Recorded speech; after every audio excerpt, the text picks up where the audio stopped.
Welcome to Know Your Pan, where we keep pan alive. I'm Portia de Clou, and today you'll be joining me as I visit Gill Pan, one of the major manufacturers of steel pans in Trinidad and Tobago. Let's go. This is Mr. Mazzini Gill. Mr. Mazzini, nice to meet you. Nice to meet you too. Right, so he is the director of Gill Pans. Can you give us some history on how did you get into the pan making business? All right. Okay, Gill Pans was founded by my dad, and his name is Gill, right? And he's also the founder of two major steel bands in the Carib community, right? So he has participated in more than 40 national panorama competitions, and then every year someone asks him for a pan, right? So he have decided to go by the tuner, collect 1 pan, 2 pan, and he always do that for the next coming year, right? And then it grew from there to there to there. And then after he started to travel to other carnivals, which he will carry pans. So carnivals in different countries in the Caribbean? And America, which is like Miami was a main point for him. Right. And we build our customer base based on him traveling to every carnival, right? Every year, right? And then after he decided to form Gill Pans, right? And after he formed Gill Pans, we started working on the advancement to mass produce the instrument or to get it done faster.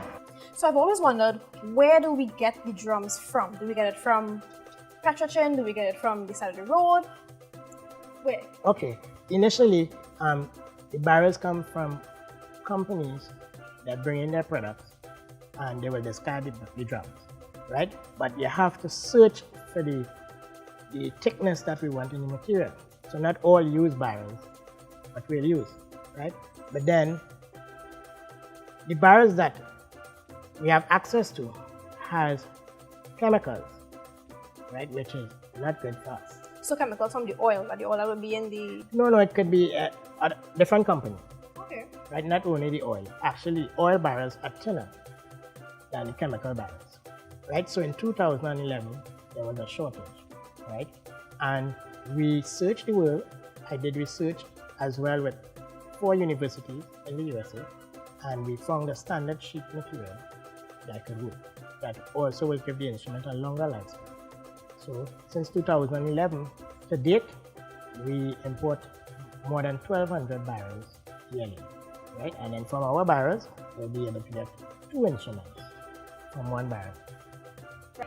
So Gill Pans, they are one of the main manufacturers of the steel pan in the country, right? And in the world, actually. Can you give me some countries? What are the countries you all export to? Yeah, we export to over 40 countries. The Caribbean market, of course, is one of the main markets, right? The USA market, they have introduced the instrument into their school systems, right? And then France being a major buyer as well as Japan, right? But from traveling around the world, right, I brought back a lot of technology to the workshop, right? So we now use air tools, which will cut down making 1 instrument 5 hours into just 45 minutes, right? And in this way, we could get more instruments done in a week time.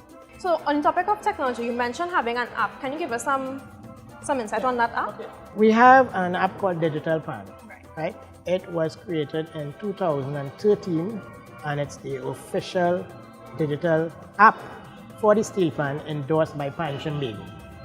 And this app, what you can do, you could play pan on the app. So Yeah, you can practice or it has all the steel pans on the app, and players use it to practice.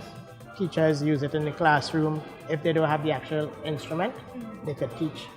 You know, actually it was used by the primary schools to open the national panorama.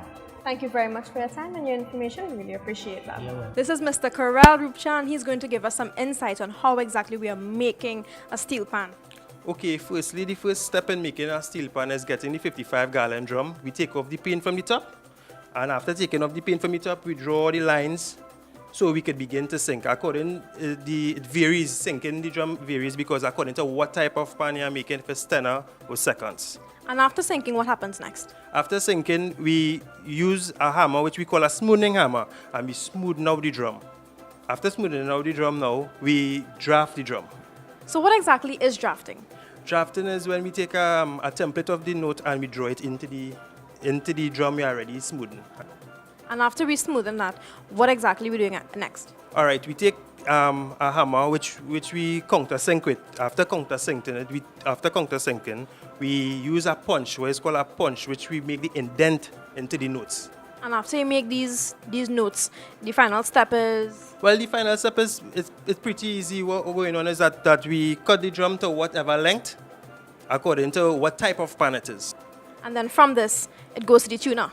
Right. From this, it goes to the tuner. Which part he takes it now and he burns it, and he begins to tune the pan. Thank you for watching this episode of Know Your Pan, where we keep pan alive. I'm Portia and we'll see you next time.